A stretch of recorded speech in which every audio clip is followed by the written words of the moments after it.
This is Brian Robertson, and today's date is February the 4th, 2009, and we're in the main library of the Central Arkansas Library System doing a interview for the Arkansas Korean War Project. I'm Keith Jernigan. I was born in Little Rock in 1928. And let me just ask you a little bit about your background, Keith. Who were your parents?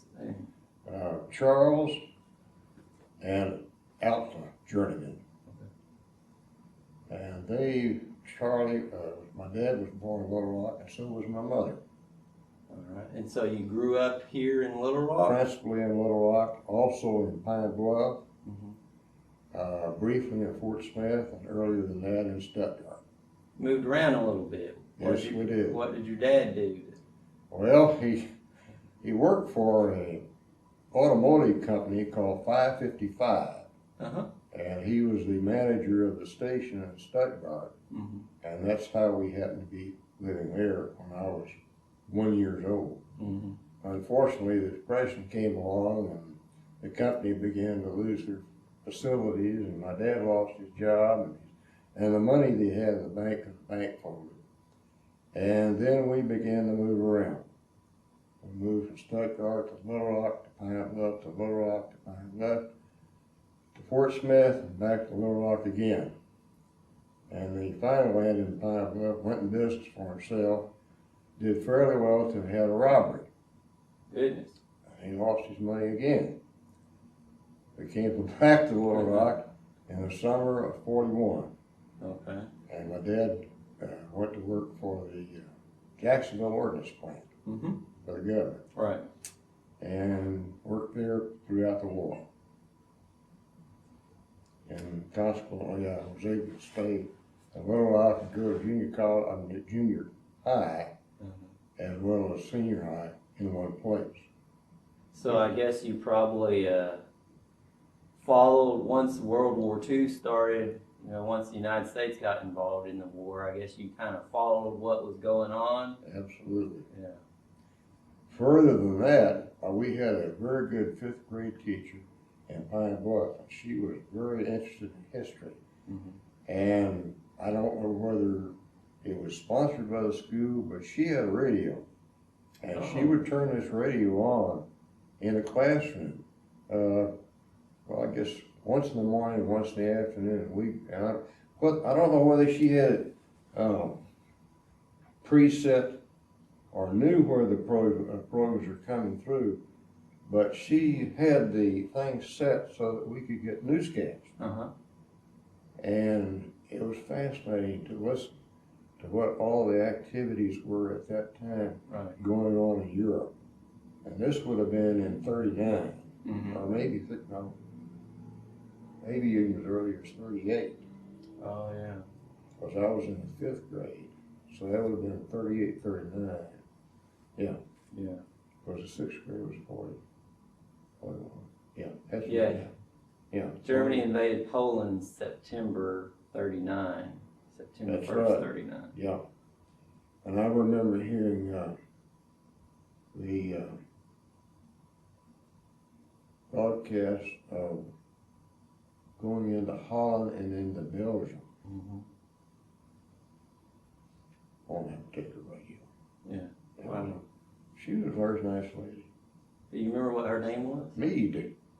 Mrs. Meade. Mrs. Meade. Yeah. She also had access to a diary of a Civil War veteran. Really? And she would read to us. Wow. 15 minutes a day. It was a neat deal. That would be a neat deal. Yeah. I'm big into Civil War history from myself. Ohio. It was just fabulous to listen to this guy's personal experiences. Yeah, that kind of stuff. I've read hundreds of Civil War letters and I don't know how many diaries too. I like that kind of stuff as well. So it really gives you a lot of insight into what's going on, what life was like for them. So a lot worse than most of us would want to endure. You're correct about that, certainly. So did you graduate high school here in Little Rock? I did. Okay. And then I went from there, What year was that you graduated? 47. 47, okay. And then the following year, I laid out and worked for the Sterling department stores. Mm-hmm. And then I went to junior college. Here in Little Rock? In Little Rock. I went to junior college from 48 to 50. And while I was in junior college, I worked for the Arkansas Gazette. Oh, what'd you do for the Gazette? Well, I started out as a copy boy in the display advertising section. Uh-huh. And then they had a strike. The editorial staff went on strike. Huh. Some kind of a union organization deal. And so they bumped me upstairs and I started writing obituaries. Which doesn't take a lot of talent. No. It was an entry level deal. But I was on the state desk. I was assistant to the state editor. Mm-hmm. And we took them off the wire. They had a teletype machine there in the office. We take them off and rewrite them. Back in those days, people didn't pay for obituaries.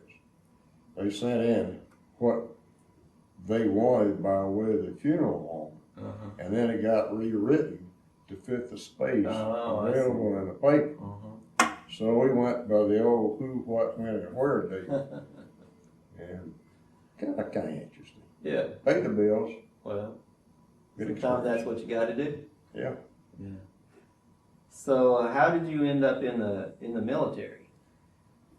Well, I had some very good friends who had joined the reserves probably 6 months to a year before I was, before I did. And they were telling me about the fact you got paid for drills and you got to go to summer camp. Mm-hmm. And summer camp was always someplace outside of Arkansas. And I was very interested in that because I'd never been outside of Arkansas except Memphis one time. It's not too far out. No. So when I heard that they were going to go to California that particular year, I joined in May of that year. And that's the Marine Corps. Yeah, Marine Reserves. Right. It was a neat experience. And I enjoyed the camps. The first camp was Camp Pendleton. That was in summer of 49. And then the second one was Camp Lejeune in North Carolina. Right. And when we went to California, we rode a train, both out and back, it was a troop train. And when we went to North Carolina, we flew out on a military plane and came back by train. And that was an interesting experience. I bet. It really was.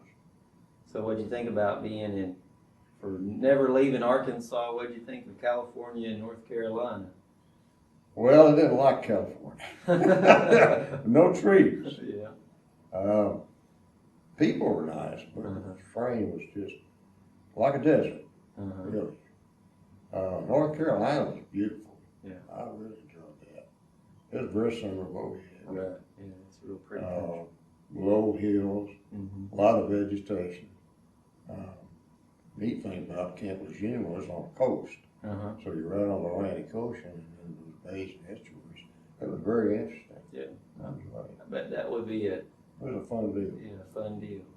Principal difference, North Carolina barracks were all brick. Two-story brick buildings. Really? The California barracks in Pendleton were all frame. They were temporary. They were permanent temporary buildings. Put up for World War II and they're still there. Sounds like government for you. Well built. Yeah, I'm sure. They really were.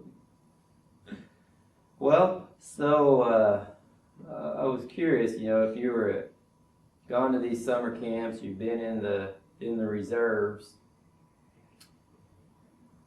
I assume you heard about when North Korea invaded South Korea, and I was wondering if you remember that, where you were, and if you even gave it much thought at the time. Brian, to be very honest about it, I can't even recall that I heard it. Really? It made that little impact on me at the time. Right. That was soon to change, though. My first personal feeling that I was going to be impacted by it was when we were getting the reserve. We were in the summer of 1950. We were getting prepared to go to a regular summer camp. Right. And then that transition of packing it up, we were activated and told that we were going to be participating in what was going to be called the Korean War. And that was my first inkling that personally I might get involved in this thing. Right. And this was probably late July. Yeah. Because my activation was August of 1950, August the 1st. Right. Yeah, the North invaded the South. Was it June 25th, I June think? 25th, right. 50, yeah. Okay. So once you were activated, what happened next? Well, Did you get sent off somewhere else, or did we you stay here for a little bit? it was a matter of just packing up, and we loaded all our gear into trucks. We were told to report for duty at the War Memorial Stadium. We were given the time, I don't remember what it was. It was in the evening. And we individually arrived there with our uniforms. Our complete sea bag full of all of our uniforms and gear had already been packed and put aboard trucks. So we just arrived with uniforms on our back, Right. which were utilities. And we had a swearing-in ceremony, which was conducted by Governor McMahon. And while he was making his speech, having been a colonel in the Marine Corps, he had a personal feeling towards the Corps, obviously. And he made the comment that he wished he could go with us. And as people are wont to do when they're young, they speak out, and sometimes they make foolishness, but sometimes it's pretty humorous. One individual made the statement, well, you could just surely go for him. Whereupon everybody laughed. After the ceremony was over with, we all got aboard trucks, and they took us down to the Union railway station, and we boarded the train there. And our gear had already been trucked down and put aboard baggage. So at that point, it was probably about 10:30 at night. And we pulled out. 2.5 days later, we were at Camp Pendleton in California. And in another 2 days, we were aboard ship in San Diego. So we didn't have any additional training. We just packed up and moved out. When we arrived at Camp Pendleton, they mustered us out the first day as a total unit. And one of the things that they brought up said, if you have been a member of the reserve for 2 years, attended summer camp for 2 years, and 80% of your drills, you're ready to go. If you're not, you stay behind, you go through boot camp. Well, I fit the bill for the 2 years and the 2 summer camps and 80% of the bill, so I went on over for the training. The training that we received during summer camp was really good. The only thing I didn't get trained on was a landing net. I had never been on a landing net in my life until I got the engine. Wow. And that was an experience. I was scared. I really was. I can imagine. So you left San Diego. Did you go straight to Korea, or did you stop in Japan? Went to Japan. Okay. Went to Kobe, Japan, and we performed what was called combat loading. when you're on a regular ship during a regular voyage, the heavy stuff is always on the bottom of the ship. They load it that way. And then it begins the lighter stuff up on top. Well, when you combat load, the weight becomes incidental. It's what's needed first that's put up on top. Oh, I see. So they reverse it in a lot of respects. And that takes a lot of shuffling around. And we were there about a week while we were doing this. And while the people at the docks were reloading and repositioning everything, my unit was detailed to produce maps, landing maps for all the units. And they brought in, well, first of all, they put us in a Quonset hut. We were temporarily billeted at a Japanese naval installation. And the occupation forces had come in there and cleaned it out and put up Quonset huts. So that's where we were positioned for that week. And they put us into the 5 of us. We went in and they brought all these maps in, and we were to take one out of each pile or whatever it was and organize them into sets. And each set was designated to a particular unit. And we were in there about 2 days probably. Yeah. And they had armed guards at the door to keep people coming in and seeing what the maps were. Because the maps designated the specific landing spot for each particular unit. Oh, yeah. And by the way, I had to have clearance for this. I had secret clearance. I never did get top secret, got secret. And while everybody else was having a good time, we were working inside this thing.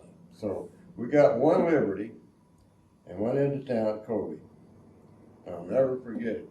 The first bar that we went to, the bartender says to us, "You're going to Incheon." And after all that security, all that nonsense, the people in town already knew it. Yeah. Not much of a secret. No, it wasn't any secret to it at all. It was just kind of a fraud. I later found out that how they found out about it, or surmised, was that we were having ladders made for the landing. Seawall. Go over the seawall. And they figured out the only place we were going to need that was Incheon. Right. Which I thought was pretty smart, because I didn't know that much about it, Right. even at that time. So this group that you were in, was this still your same reserve unit guys, or had you been split up? We were split up. Okay. Yeah. The Marine Corps at that time had a policy in which no unit called to active duty would remain intact. Oh, okay. I didn't know that. They believed, because of war casualties, that no one particular community would be impacted. Right. Well, that makes sense. By dividing us up. So the reserves got mixed in with the regulars. Okay. And in this particular unit that I was in, I was the only reserve, except briefly there was one other man.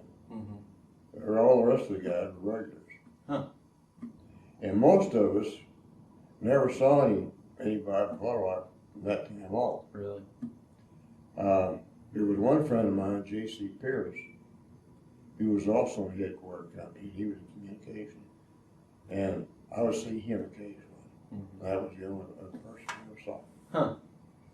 Wow. Now, I did not see him in North Korea. I saw him in Incheon, and then after we got back from Mesa. Bet you were happy to see. Yeah, we were never built it together, Right. but occasionally we get a chance to talk. Yeah.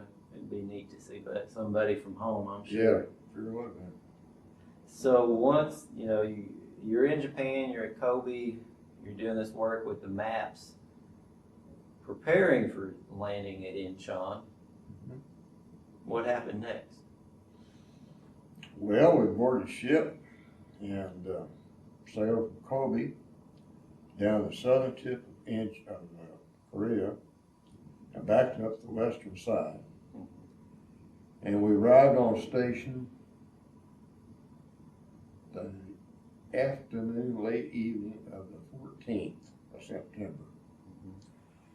And we stayed in position the night of the 14th while the naval people were bombarding the town and the aircraft were going through the straightening.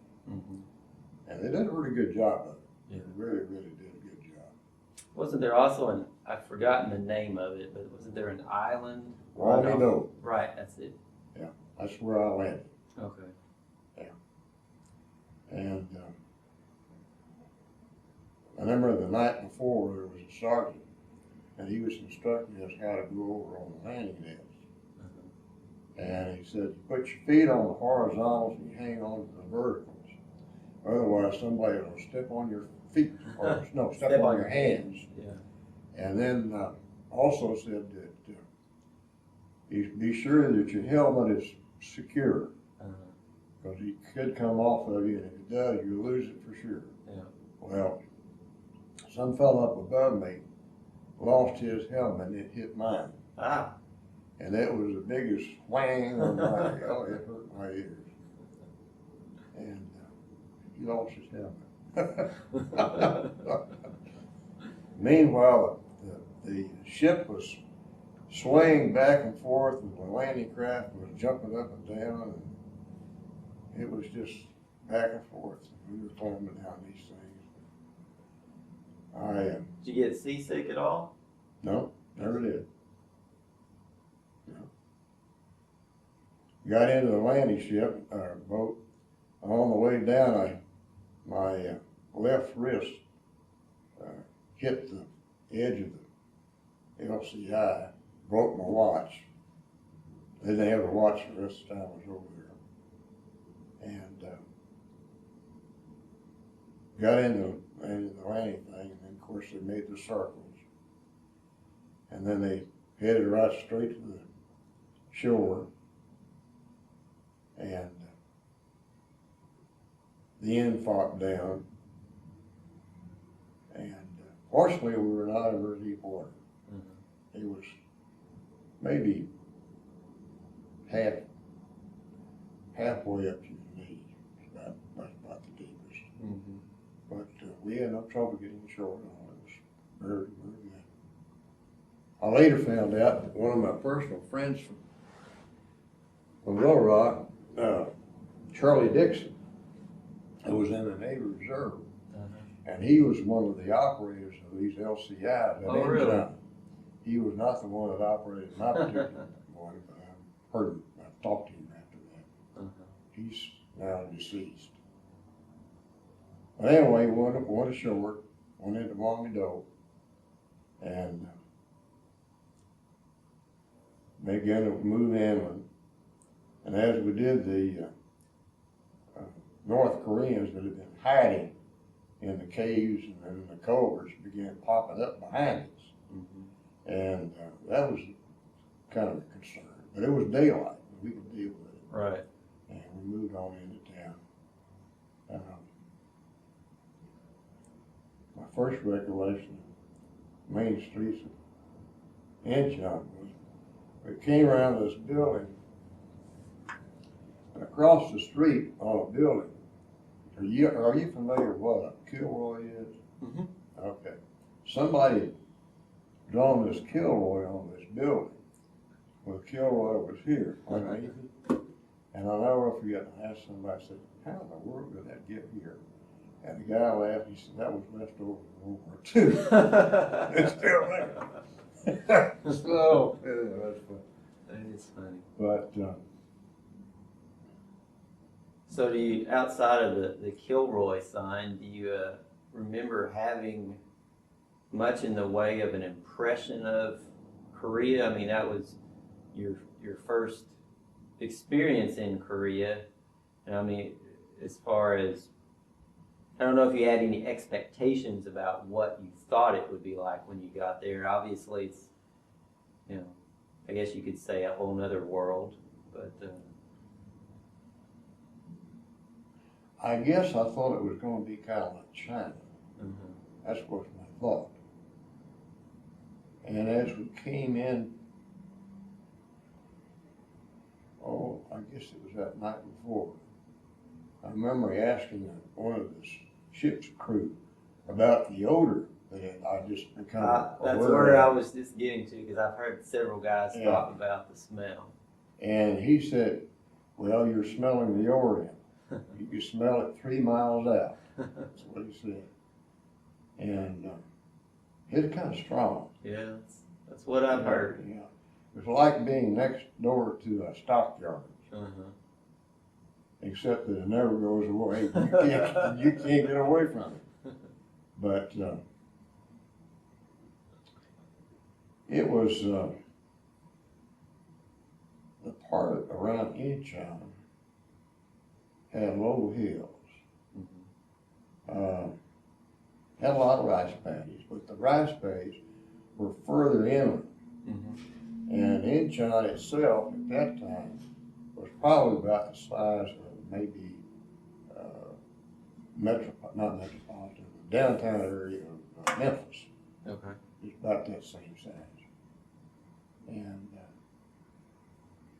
you didn't have so much of an odor in town as you did as you moved out of town. So where the farming Where the farming and the rice paddies were. I was at Incheon probably 2-3 nights, and then we moved up and went into Kempo, the airfield, and then to Mason, Ascom City. There was a area developed by the Army for the Army of Occupation. And it was like a little civilian camp. And it was designated Ascom City. And it had Quonset huts and various installations. That was past Kempo, as I remember. Okay. So we got into Kempo, and that was as far as I went. In fact, they put our unit back down to Incheon. And we stayed there till we were removed from there, sent aboard ship to go back out again. We were there probably in that area maybe a total of about 3-4 weeks. Okay. Maybe close to a month. So you probably left mid-October or so? Yeah, somewhere over there. Okay. Yeah. So once they were pulled you guys out, where'd you go after that? We boarded the ship, and our ship was named the Marine Phoenix. And we went aboard ship in Incheon, went down the west coast, came back around the tip, started up the east side, and just east of the southern tip of Korea, we had a big typhoon. And it got really rough. And the ship pitched and turned and flopped. We were in the galley having lunch one day, and we're having spaghetti and meatballs. I'll never forget it. And what you were doing was it was like going through a cafeteria line. There was this railing where the trays were, and their trays were the same thing. Well, they were compartmentalized trays, so that your food went into specific areas. So you put that on there, and the guy would put the food in there from the line, and you'd hold on by holding on to this railing. Well, in one particular flip, one of the people standing somewhat close to me lost his footing, and he fell. And when he fell, he broke his arm. Oh. And the spaghetti and meatballs just went everywhere. It was just all over you. It was awful to stand on because you had this metal deck. So that was another good thing. I can imagine. And then, Of course, with the ship pitching like that, I don't know that I'd be too hungry. well, funny thing about it, it didn't hurt my appetite, but I got dysentery.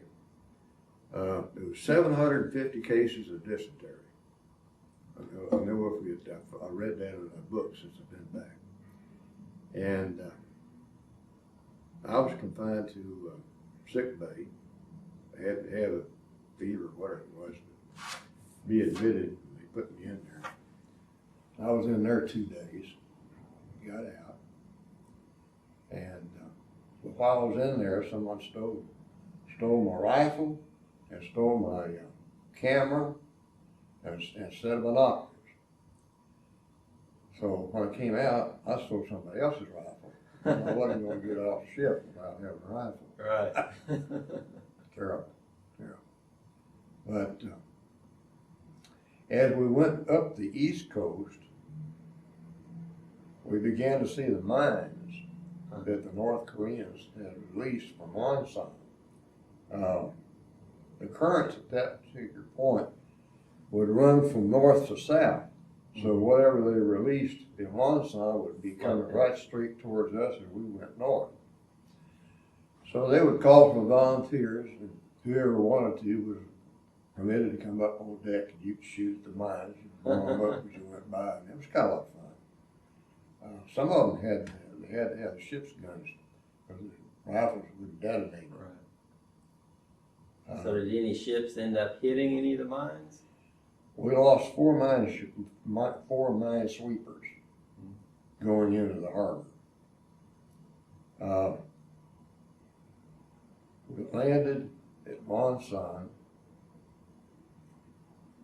I don't remember the date, but it was in the middle of the morning.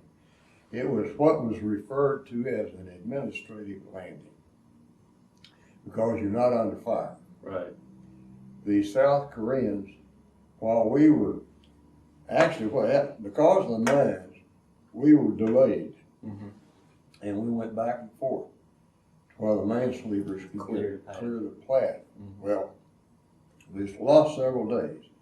And while that was going on, the South Korean army came up the east side. Right. And they cleared out Wonsan for us. So when we landed, there wasn't any resistance at all at Wonsan. And went into Wonsan, and the Japanese had a harbor gun emplacement on top of the hill of a little peninsula that stuck out protecting the harbor. And we were billeted right up against this hill in tents. And they also, as part of this gun emplacement, they had ammunition igloos, like they use for storing ammunition. And we set up an office in one of those. And we were permitted that first day to kind of look around, see where everything was. In fact, several of them were detailed to do it on purpose. We found a entry into the gun emplacement at the base of this hill, closed in with steel doors. And we were able to get the doors open, but it was so dark in there that nobody had a flashlight. And all we could do was wait for the sunlight to come in at the right time of day to get far back in, and we never did really go all the way back in. There was no time to go back in there. But I'm sure that in prior wars they probably cleaned it out pretty thoroughly. We were in Wonsan probably another month, maybe a little longer. And this is the headquarters company? Yeah. I'm trying to remember. And that was where we were doing a lot of reconnaissance. We'd go out and look around, and we'd come back in and plot stuff on maps. One night I went into town, and Wonsan was interesting in that it had this large plaza, like paved open area, kind of like you see in pictures of Europe, like Moscow, that kind of thing. Right. And the architecture was very similar to Russian. Huh. And I later found out it was because the Russians came in there and during their occupation, and they had rehabilitated a lot of that stuff. And they also stole a lot of stuff. But that was what Russia did. Yeah. Wherever we went, whenever you saw a large building that had been a factory, there would be nothing in it. Absolutely nothing. They would take everything from the bolts and the floor, clear out of there. All the machinery was gone. And you see these large buildings, you never know. Well, speaking of Russia, that makes me think of something. Did you all give much thought to the reason you were over there, as far as, you know, there's obviously the big fear of the spread of communism, and you guys were kind of the check to that, to stop that? I mean, was there much thought given to the political reasons of why you were over there? Well, I remember attending one class aboard ship in which they brought us up to snuff on why we were involved, because of the invasion from North Korea and the larger impact that could have come out of it. It was pretty obvious from the very get-go, because at Kimbo Air, on the airfield, there was a Yak fighter. Wow. And it had Russian markings. And of course, the Yak fighter is a Russian fighter. I was very intrigued with it, so I climbed up and decided to sit in the cockpit. But that was pretty neat. Yeah, it was. It was.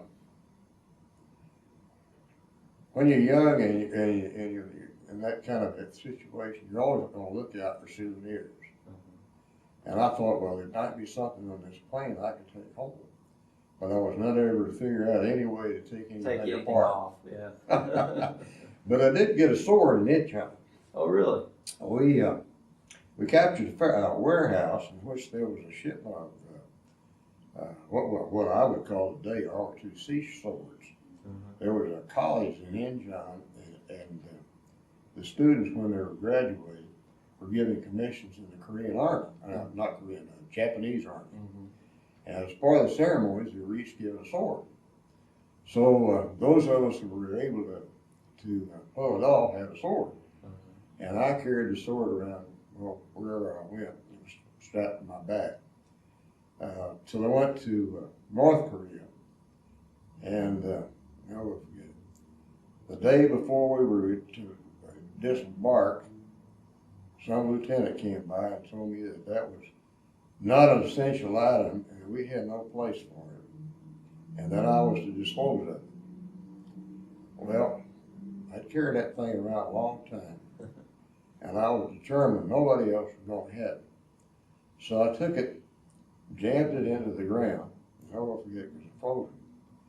And I took my trenching tool, and I literally beat it into the ground, all the way down to the hilt. I was so determined nobody else was going to get it. But back to the Wonsan thing,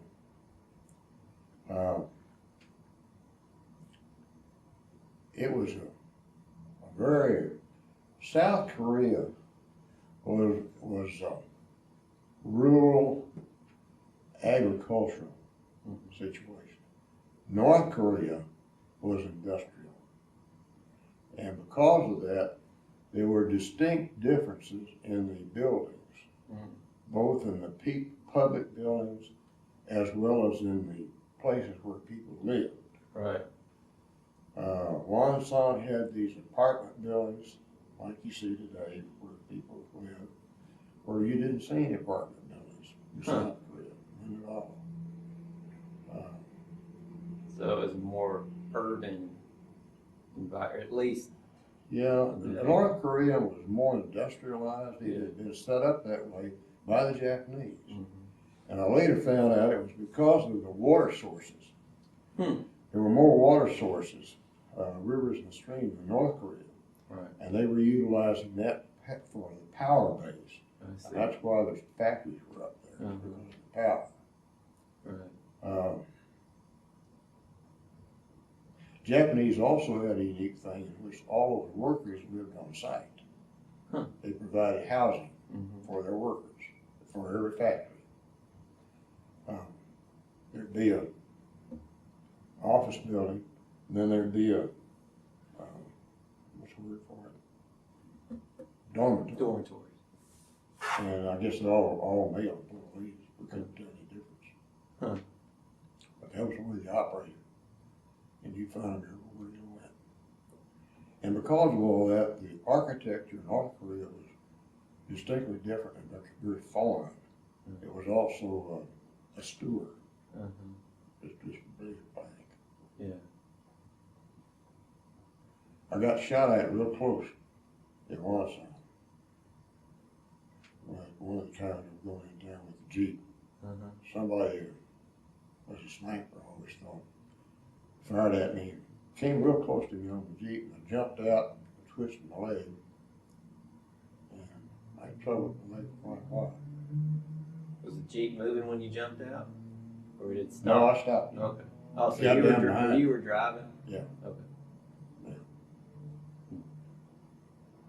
So while you were in Wonsan, what were your duties mainly? You were still looking at doing maps and Going out and kind of seeing where intelligence. everything was and coming back and plotting it on maps. Right. I did it. Right. And producing maps and maintaining maps. And then they'd bring in the aerial photography stuff, Mm-hmm. and we would look through the glasses and try to determine what was seen with the aircraft. So I guess you were keeping track of what was going on further north too. Yes, we did. When we left Wonsan, we left on a LST, and it was crewed by a Japanese crew. Huh. And we left on Thanksgiving Day. And Thanksgiving, wherever you are, the services always try to give you a good meal. Mm-hmm. And they'd done a real good job feeding us at noon on Thanksgiving Day. So when we got aboard the LST, we were all pretty well comfortable, and we arrived and got in there about 4 or 5 in the evening, as I think we were told. And the LST crew were going to have their meal that night. Huh. And they invited us to come join them. Well, never forget it. I really didn't need to eat, but I was concerned about how many more days it might be before we got regular food again, if we did. And so we went and had another Thanksgiving meal. So I had 2 Thanksgiving meals on the same day, and I was really stuffed. I bet you. It was uncomfortable. And it took us about a day. Well, we were in all night and half the next day to go from Wonsan to Hungnam. Okay. And then we got off there and proceeded into town. And there were warehouses all over the place. And we were billeted in the office of one of the plants.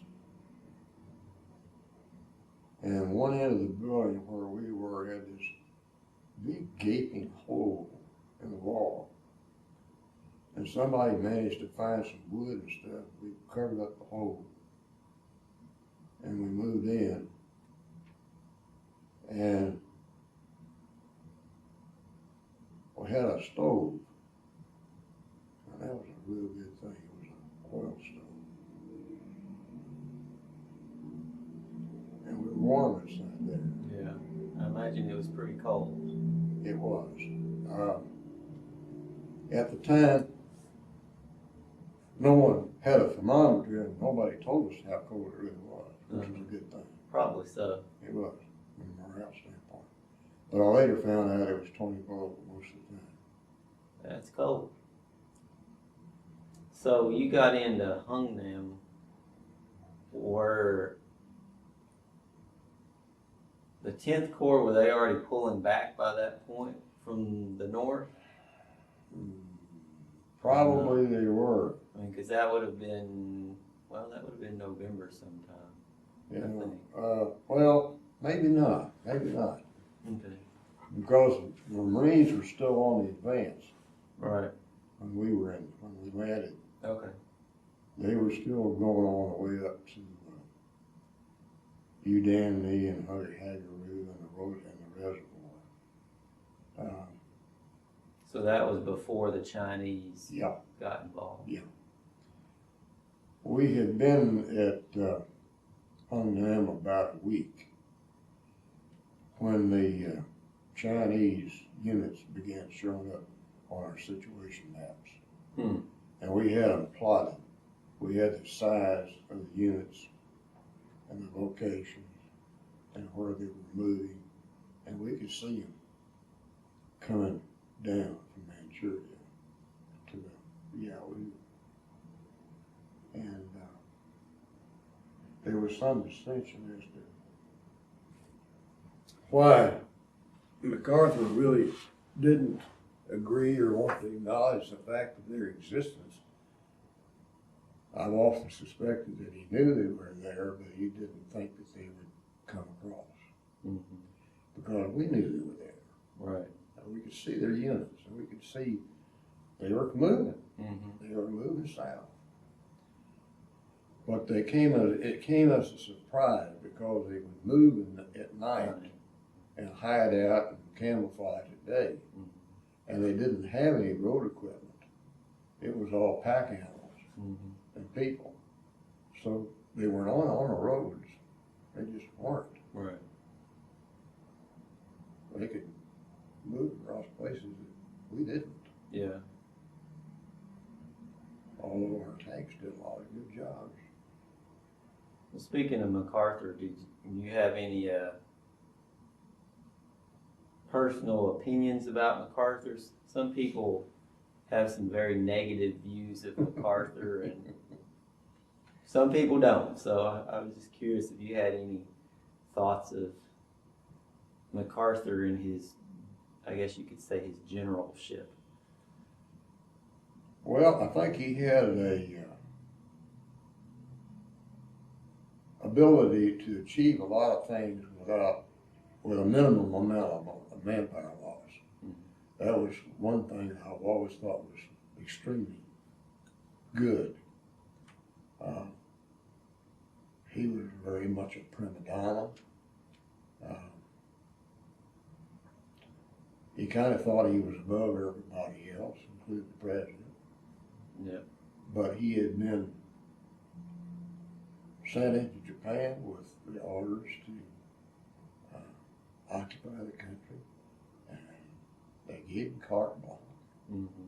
And he didn't answer to anybody about what he did as far as the occupation was concerned. Right. So he had 5 years, really, of being like a king. And it would be hard not to be influenced individually. Sure. With all the authority that he had. I think his generalship of the Inchon fleet was just superb. The only thing that I would say negatively was that he was just not really willing and ready to admit that the Chinese intended to come in. Right. I think that was a mistake he made. Yeah, it's definitely a game changer, and he probably didn't want to acknowledge that. I think that's what it was. Yeah. We had things tied down so well, and we bottled them up. We'd taken thousands and thousands of prisoners. We had everything under control until the Chinese came in. Right. Really did. So Do you recall how long roughly you were at Hungnam?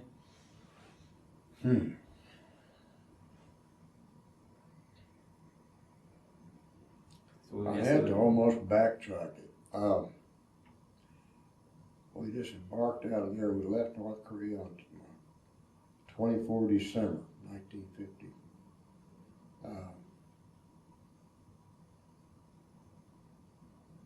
Maybe 3 weeks. Okay. At the outset. Right. Not any longer than that, I don't think. Yeah. So did you, once the Chinese got involved, the American forces are pulling back, UN forces, I guess I should say, were pulling back. Did you have, once they got to the coast, did you see these Marines coming in? Oh yeah. Yeah. Yeah. Did they make any kind of impression on you? Yeah. Besides They looking were pretty just beat like, up? They were just like the rest of us, except they were dirtier. Yeah.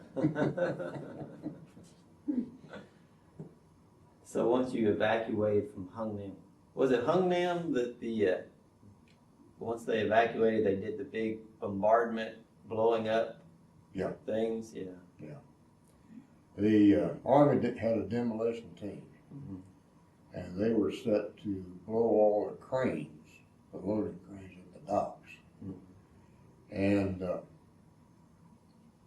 those were the last things fired.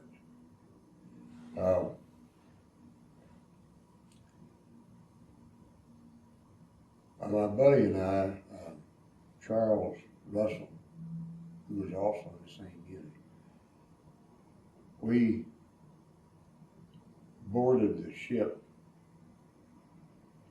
I believe it was on the 23rd. And the next evening, as we began to pull out, was when they detonated all the stuff on the docks. Because we were up on top. Well, I spent 2 nights aboard the ship. First night we arrived there, we were some of the last ones to get aboard the ship. And the ship had been converted to civilian use to transport service personnel's families from Europe to the States and back and forth after World War II, during the occupation. Right. So there was all this playground equipment fastened to the deck up on top. And we didn't have a place to sleep, so we decided we would climb up underneath one of these things. I remember trying to squeeze up underneath a kind of a turntable that children go around in. And Charles on the other side, we got kind of wedged up in anything. Next thing we knew, a sailor came by and said that we couldn't sleep there, we'd freeze. And it just didn't make much difference to us. We were almost frozen anyway. But he said for us to follow him. So he led us up to the wheelhouse where they run the ship and told us that we could sleep there on the deck. But we were not supposed to touch anything. So you look all you want to, don't touch. So we got to watch them steer the ship and do all that kind of stuff. Sleeping bags running on the deck. That's pretty neat. It was inside, it was warm. Yeah. Real good. Can't beat that. And it took us 2 nights to get from there to Mason. And, no, not Mason, Busan.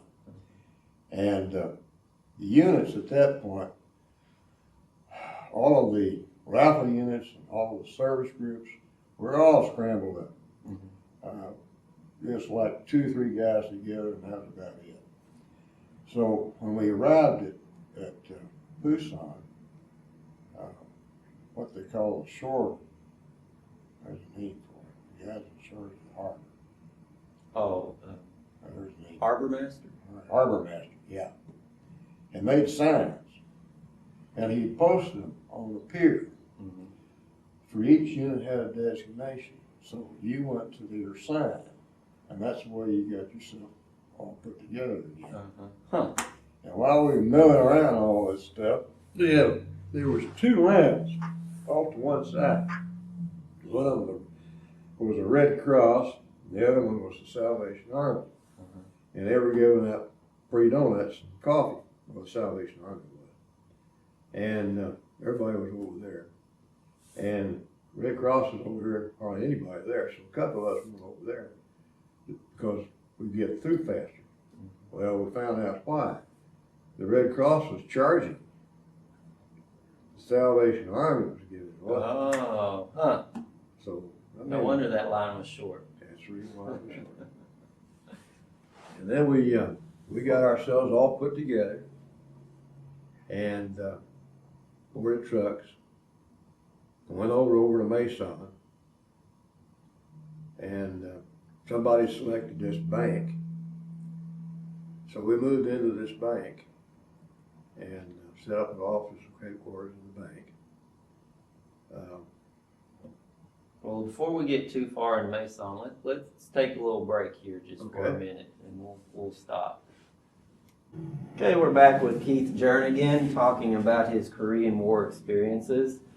And so, Keith, when we left off just a minute ago, you had just landed in Mason. Right. And so, can you tell me a little bit about what happened once you got there and what you did, that sort of thing?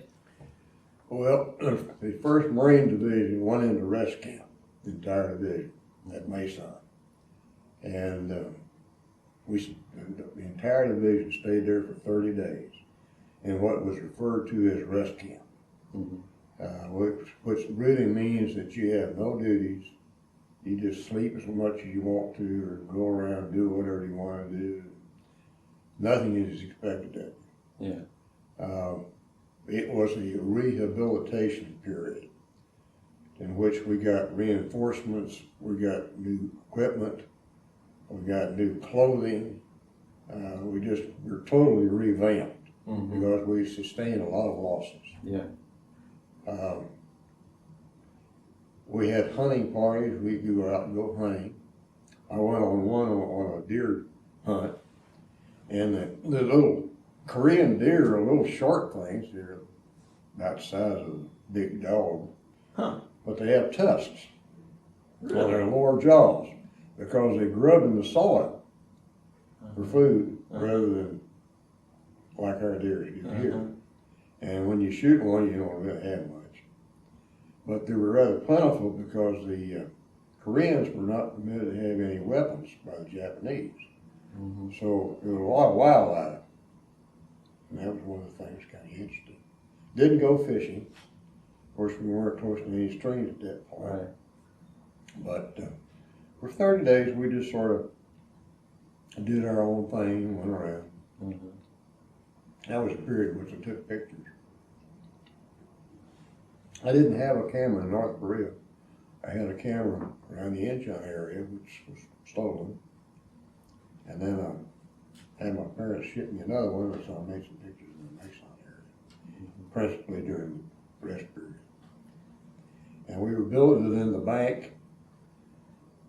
Our office and our operation and our sleeping quarters were all in the same area. And we had indoor stoves again. That was really nice. But South Korea is not near as cold as North Korea. Yeah. No comparison at all. Right. Now, another side point on that is that each town has, or had at that point that I was familiar with, paved streets, but the roads were not paved. Nowhere were the roads paved. Some of them didn't even have gravel. So you just had dusty old highways you speed down.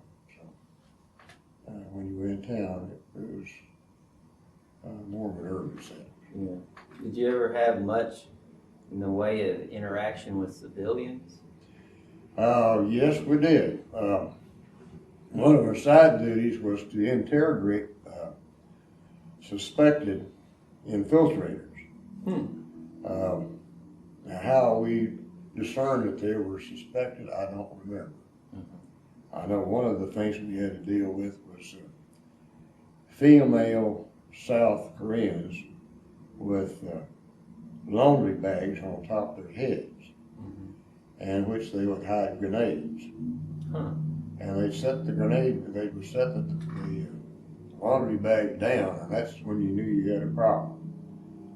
That's how come I happened to see General MacArthur while I was at a checkpoint, watching civilians and checking the civilians going by. Huh, really? We didn't have too much trouble with him. It was in the initial phases. But once we got to moving and got control of the area, the infiltrators stopped. Except that there was one episode at the tail end of my time in Mason. There was a leftover group of bandits from the World War II area operating between us and Pusan. And they had a habit of trying to shoot the drivers of our trucks to get the trucks to stop. Then they come down from the hills and steal whatever's in the truck. We had a special operation for that, to clean that out. And one Sunday, I remember, they came through asking for volunteers. I guess I was bored. So anyway, I volunteered to go along and ride shotgun with the truck driver. And we went over to Busan, and there was 4 trucks in this little convoy. But nobody shot at us either time. Coming back, going over, got to see Busan, which was kind of interesting.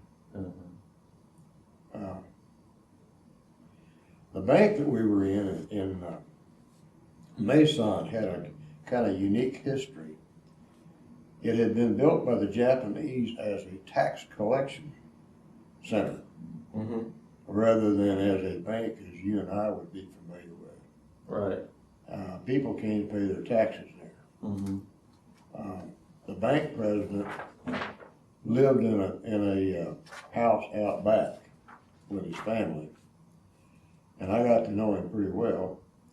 And I would trade food, GIC rations, and I would get coins out of his surplus coin collection. And I brought back a sackful of coins, and I sold the duplicates off when I was in New Orleans. And I still have the others. Well, that's neat. Yeah, he was a kind of interesting fellow. I also bartered with him for an abacus, and I have that home. It's some small ones, kind of like what we would call handheld computer for their day. But it was kind of an interesting thing. The entire town was powered by a Navy ship tied up at the dock, and it was called a destroyer escort. It's smaller than a destroyer, and they had a big generator on this thing. It powered the whole town. That's amazing. I thought it was. That's pretty weird. So when you said that you had interrogated some civilians, did you have a South Korean soldier there as an interpreter, or how did you? Okay. In the beginning, we had a PFC who had been in the Army of Occupation in Japan. And he was assigned to us, and he was the interrogator at Incheon and at Wonsan. And then he was reassigned. I don't remember where he went, but he was reassigned from us at Wonsan. He didn't go to Hunan with us. And we borrowed interpreters at Hunan. When we got to Mason, we had a South Korean civilian as an interpreter. And we'd bring him in there and ask questions. I have a picture of a rubber relief map that I brought home. Not the map itself, but I have a picture of the map itself. And we had that on our wall. In Mason. Right. I don't know where it was before we had got a hold of it again. So did you ever have, since I asked about civilians, did you ever have any interaction with any of the other UN forces? Not personally. I saw some Turkish people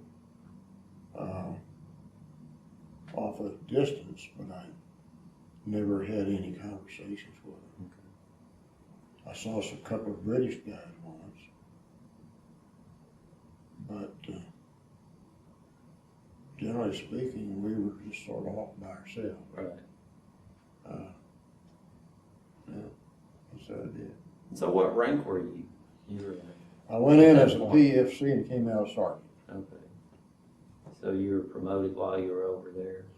No, No? came back. The promotions caught up with me. Okay, I see. Since I was the only reservist left in this unit, I was the lowest one on the totem pole. And the regulars got the promotions fast, Right. first, Uh-huh.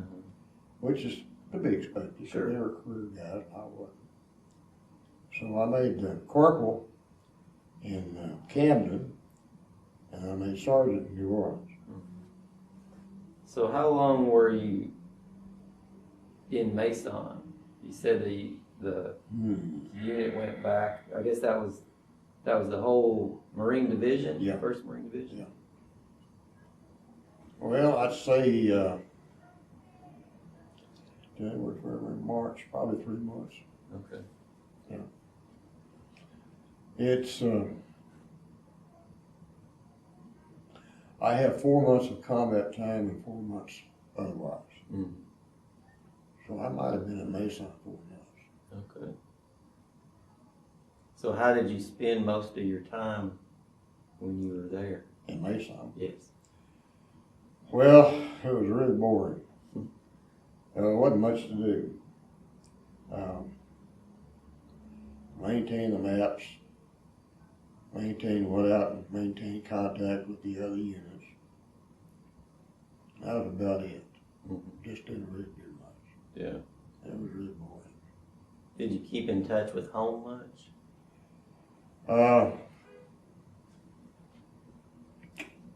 We went probably, well, first of all, let me say this. I did not receive any mail at all until I was in Mason. The mail caught up with us there. Right.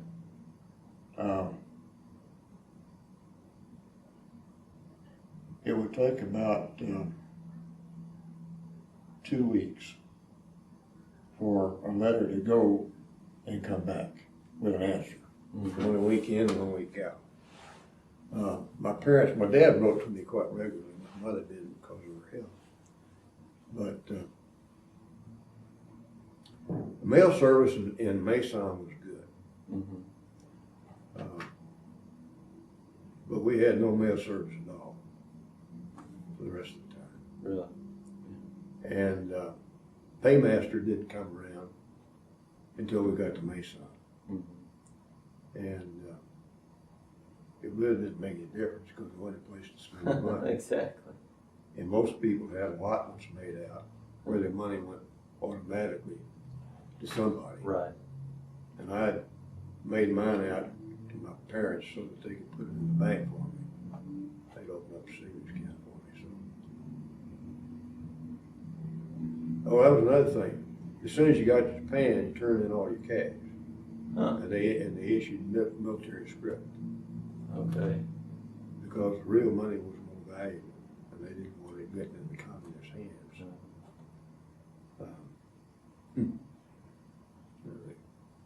So did you write home much? You said you're In Mason, I did. Did you? Yeah. We just didn't really have time enough for personal things Mm-hmm. until we got into rescue. Right. We were busy doing something all the time. Yeah. We had 7-day weeks, 24-hour days. It's a long week. You didn't know what day it was. You knew approximately what time it was. You sure as heck didn't know what date it was in the calendar. Yeah. It took me a long time to figure out that I actually left home in on Christmas Eve. Wow. It's a different kind of, it's a different kind of situation. Mm-hmm. You're just totally immersed in what you're involved in. Right. I can imagine. And one thing I did learn that I thought was most interesting out of this whole thing, the human eye can see at night. Mm-hmm. If you're acclimated and you're away from lights, like we were, you get to the point where you can see by stars, by the moon, and you can see pretty good in the dark. Wow. It's amazing. I was amazed by it. I can imagine. That would be amazing. It is. So, once you think you were in Mason for about 4 months, what happened after that? What led you to leave Mason? Well, I was granted emergency leave. My mother became seriously ill, and I'm trying to think, it's probably April. April of 51. Yeah, thereabouts. So they flew me home. And not appearing to be selfish, but one of my main concerns was, since I'm going on in emergency leave, I'm probably going to have to come back. And I was really thinking about that as much as I was about my mother. Sure. That was a terrible thing, but that was in the back of my mind all the way home. Yeah. How long am I going to stay, and when am I going back? And it wasn't until I got to Camden that I learned that I had enough points that I wasn't going to go back anyway. Right. And it was a rotation system. You had to have so many months of combat and so many months overseas.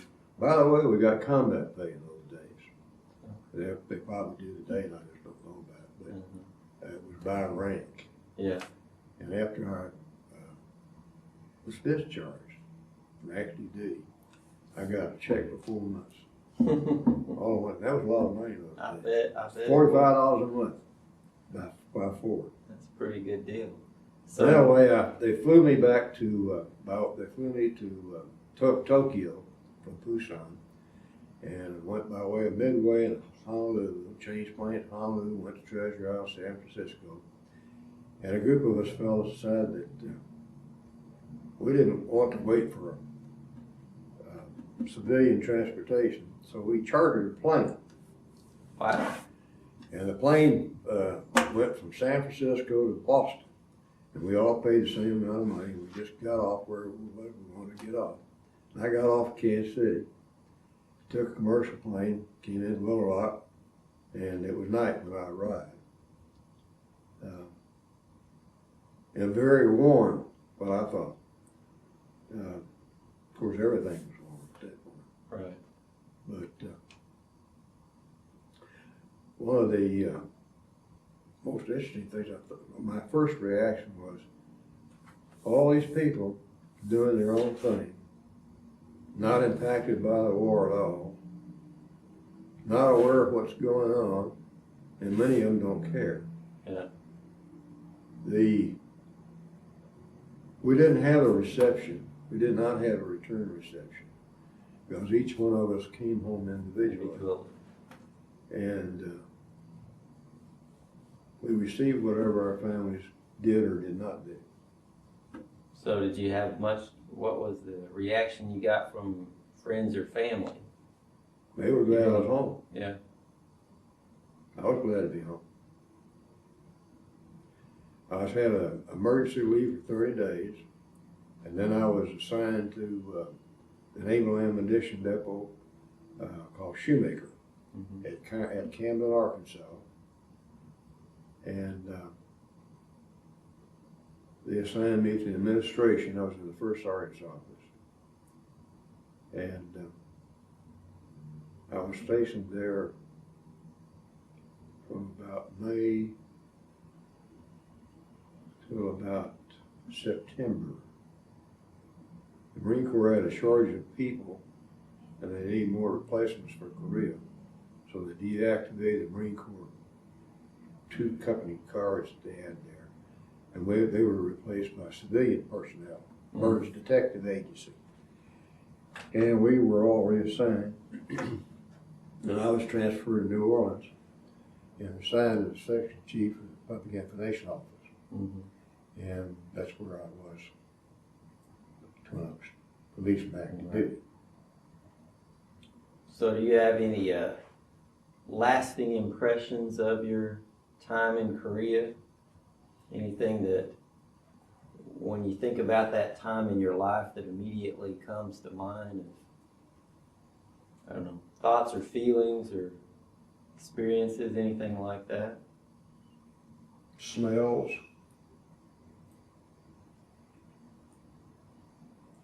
Cold. Tremendous amount of activity in a short length of time. And long periods of boredom. Typical. Right. For every war. Right. So do you think it was the right decision for American men to be committed over there? No.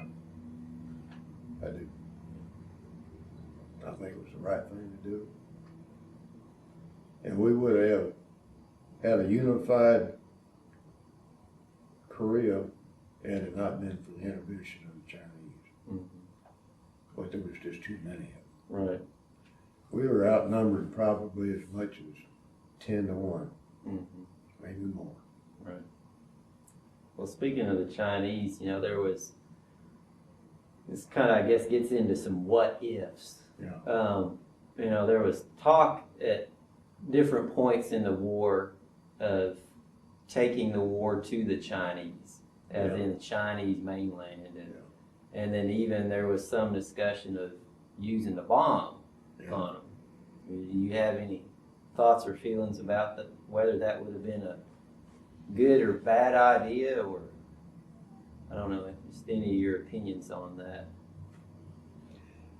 If we had gone to war with China, we would have had to use the bomb because there's too many of them. Right.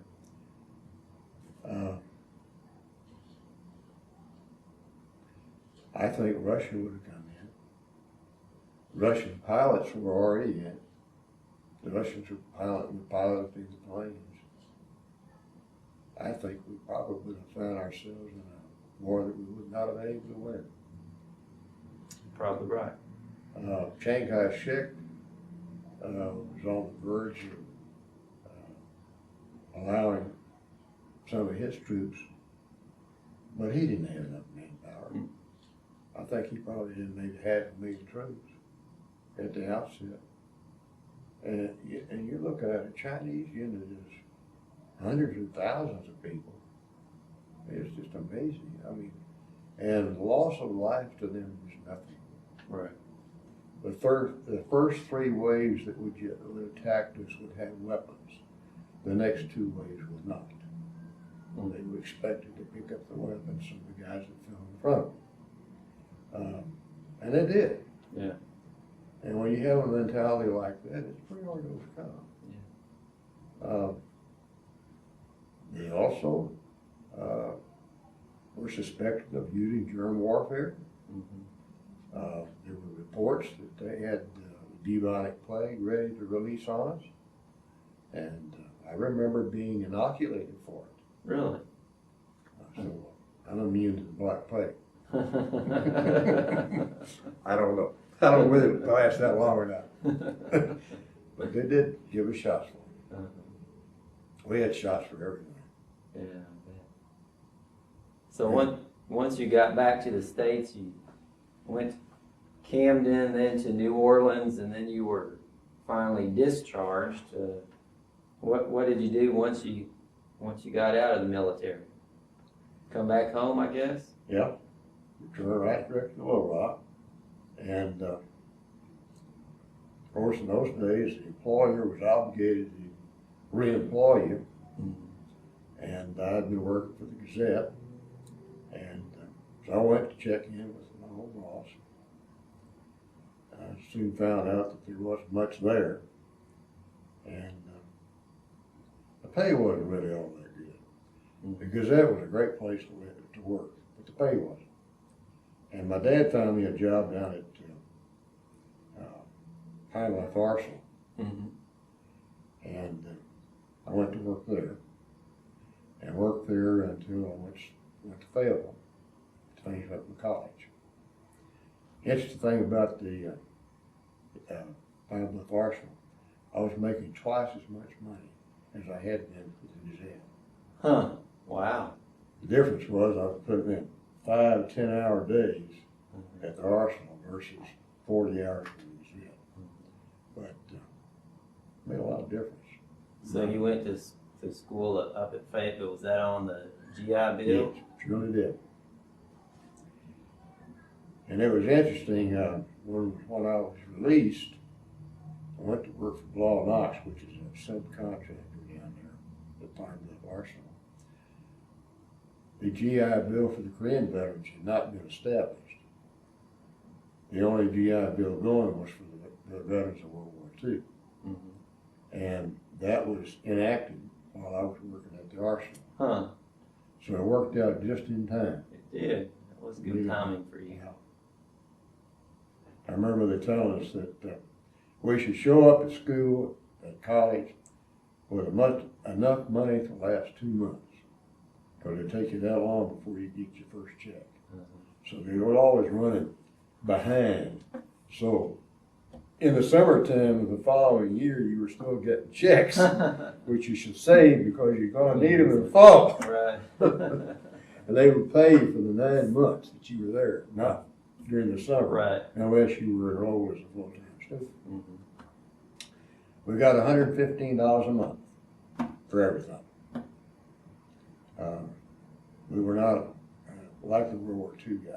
Mm-hmm. The World War II guys got their tuition and books. Mm-hmm. And I don't remember whether they had cash money or not. I remember all their books and all their cash are for books. They didn't have a specified amount of money. Right. But we did. Hmm. So once you finished up your studies there, what did you end up doing? This is where my wife would really get angry. Uh-oh. But the truth of the matter was, I was still wedded to the Marine Corps in my mental capacity. And I wanted to get a commission. But I did not want a temporary reserve commission. I wanted it a permanent and a regular. And the way I could, the way for me to do that was not through the ROTC program, but to go back on duty, integrate into the regulars, be in for a full year, be recommended by my CO, and then go to the major class. Well, I found a slot at Fort Smith, Arkansas, in the Reserve Training Center. Mm-hmm. And I got volunteered for active duty, and went into active duty in the fall of 54, wasn't it? Yeah, 54. With a 3-year enlistment. 3 months later, I integrated into the regulars, which meant extending your enlistment by 3 months. And by that time, the Marine Corps needs were diminishing. And by the time I had finished out my 1 year, I was 6 months too old. Huh. I could not get an exception, because they didn't need any more second lieutenants. So I made staff sergeant, finished out my enlistment, and got out. 3 years lost. Yeah. But it was a good experience. I enjoyed it. Then after that, I went to work for Northwestern National Life. And I went to their home office for 2 years and went into training to become a regional group manager, which is basically an employee benefits specialist. Mm-hmm. Designing group health plans, pension benefits, life programs, but for companies, mm-hmm. not employees or not individuals. Right. And after being there for 2 years, I was sent out to Wichita, Kansas, and opened an office there, and staffed that office for 12 years. And then we were transferred here in '71. And I opened up an office here, the staff did, until I retired in '87. Okay. That's it. That's it, huh? Well, we really appreciate you spending time with us and telling us about some of your experiences during the Korean War, and you know, it's an important thing that you're doing, and we're just tickled to death that you talked with us today and that we're able to preserve this information and preserve your memories for future generations. You're welcome. My pleasure. Thank you.